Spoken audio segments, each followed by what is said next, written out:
Michael Heinrich, La ciencia del valor, capítulo 9, La crítica del capitalismo y del socialismo, primera parte. Marx realiza una revolución científica en la historia de las ciencias sociales. Abre un nuevo campo teórico a la ciencia, aunque sea incoherente en muchos puntos y haya permanecido ligado al terreno que ya había superado. Marx tuvo siempre como punto de mira la revolución práctica de las condiciones en las sociedades burguesas. Su trabajo teórico debía ser una contribución al derrocamiento de todas las relaciones en las cuales el ser humano es un ser degradado. En carta a Becker en 1867 escribe que el capital es el misil más fuerte lanzado contra la cabeza de los burgueses y de los terratenientes. La crítica de la economía política debe convertirse en el arma teórica del proletariado en la lucha por su emancipación. El marxismo ha tenido una gran incidencia en la historia, pero en su variante vulgarizada, como un determinismo histórico que anunciaba el inevitable colapso del capitalismo o en su crítica moralizante. Las revoluciones victoriosas tuvieron lugar en países capitalistas menos desarrollados y fueron exitosas solo en el sentido de que las vanguardias revolucionarias fueron capaces de mantener su poder. Como proyecto de emancipación, fallaron y probablemente no hubiera podido ser de otra manera, dado que no estaban las condiciones materiales e históricas necesarias. El marxismo degeneró en una mera ideología de legitimación.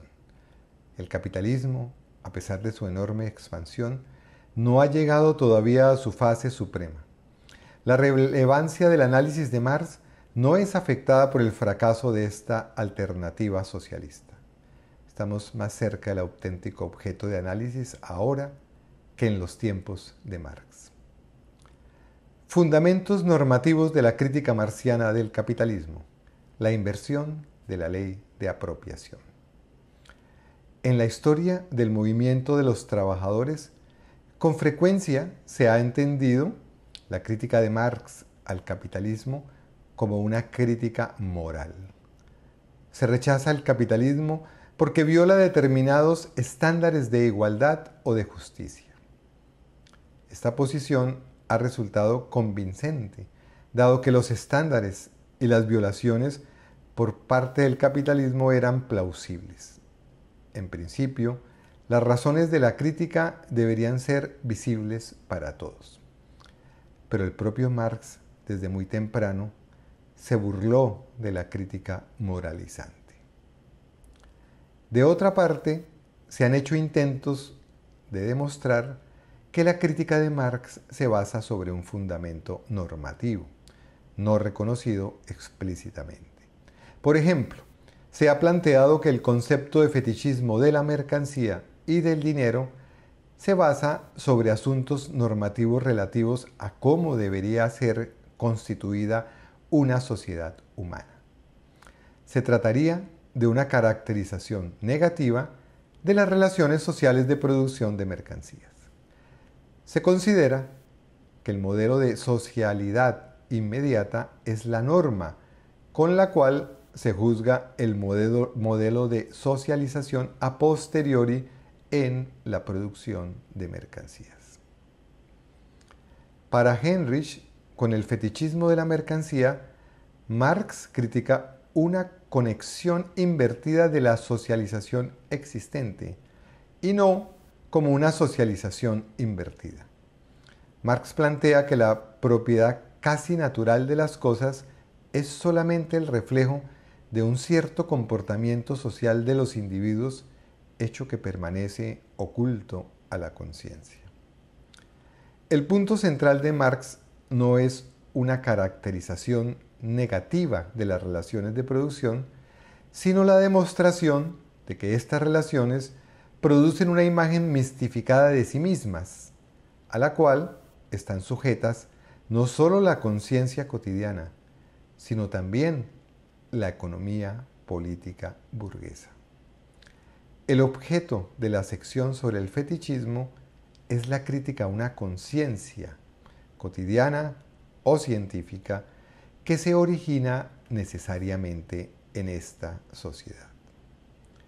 Marx no sostiene que la socialización burguesa es invertida con respecto a algún ideal, sino que se manifiesta necesariamente en forma invertida con respecto a cómo efectivamente es. Otros intérpretes consideran que Marx utiliza la perspectiva de lo justo y de lo injusto.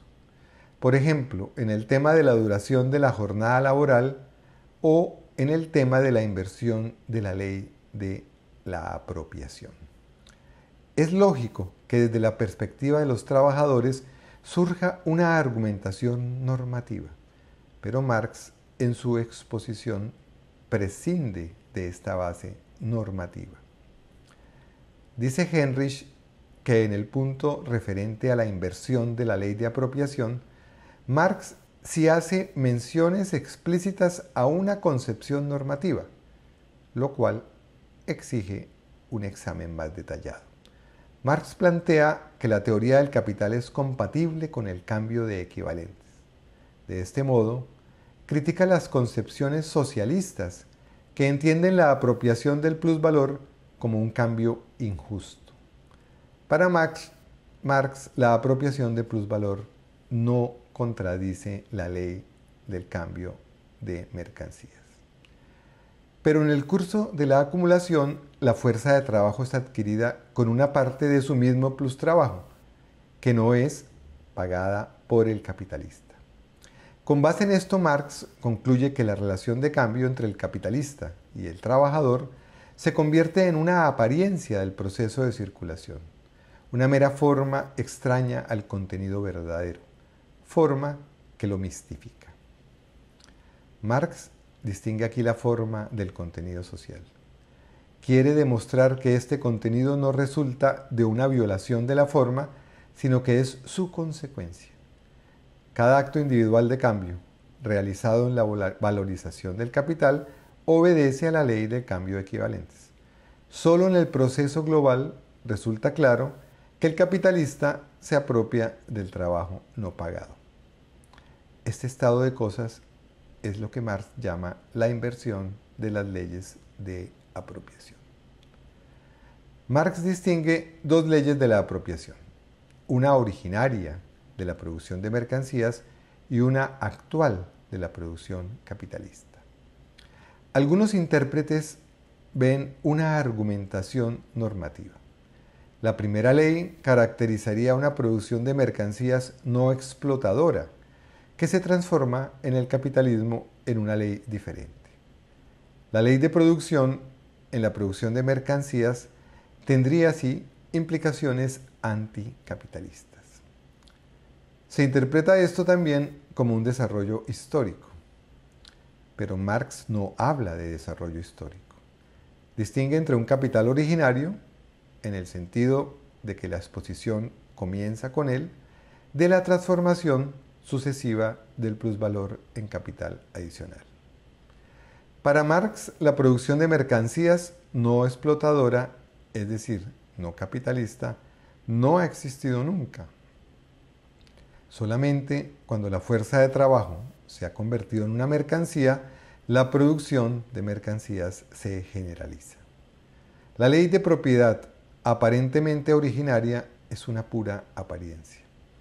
En el Urtext, Marx señala que en la circulación simple, la libertad, la igualdad y la propiedad basada en el trabajo parece realizarse en modo natural. Las personas se relacionan solo como agentes de cambio y como tal son iguales. El contenido de su intercambio está sujeto solo a su libre arbitrio. Actúan como personas libres. Pero para poder cambiar tiene que haber una apropiación originaria que se encuentra fuera de la circulación y se puede basar solamente en el trabajo propio. Dado que mercancía y dinero, como se presentan en la circulación simple, parecen ser las categorías simples y originarias, Esta apropiación mediante el trabajo propio parece ser la base de la sociedad burguesa. Pero la circulación simple de mercancías y dinero solo está completa si la producción capitalista es un requisito previo. La idea de una ley originaria de la apropiación derivada de la circulación simple no se apoya sobre un estado de cosas, sino que es una concepción que resulta de la propia sociedad burguesa, cuya realidad se transfiere a la sociedad preburguesa. Esta ley es una pura ficción que se deriva solamente de la apariencia de la circulación de mercancías. En la producción capitalista desaparece esta apariencia, pero no desaparece la ilusión de que en el origen los seres humanos se contraponen solamente como poseedores de mercancías. La legitimación de la propiedad privada mediante el trabajo se debe a una apariencia objetiva producida por las mismas relaciones burguesas. Con la inversión de la ley de apropiación en Marx se refiere a la apariencia de naturalidad que le confiere legitimidad a la ley de apropiación originaria. Marx no está produciendo una argumentación normativa, está mostrando la génesis estructural y no histórica de las normas consideradas evidentes en la sociedad burguesa. Marx quiere mostrar que las concepciones normativas, jurídicas, reciben su existencia ilusoria sobre el fondo de determinadas relaciones sociales de producción. Esta apariencia se encuentra también en una parte de los socialistas. Los socialistas utópicos se ponen la tarea superflua de querer realizar la expresión ideal, la imagen transfigurada y refleja que la realidad ha generado de sí misma. De este modo, los ideales de la circulación simple se afirman contra la realidad capitalista.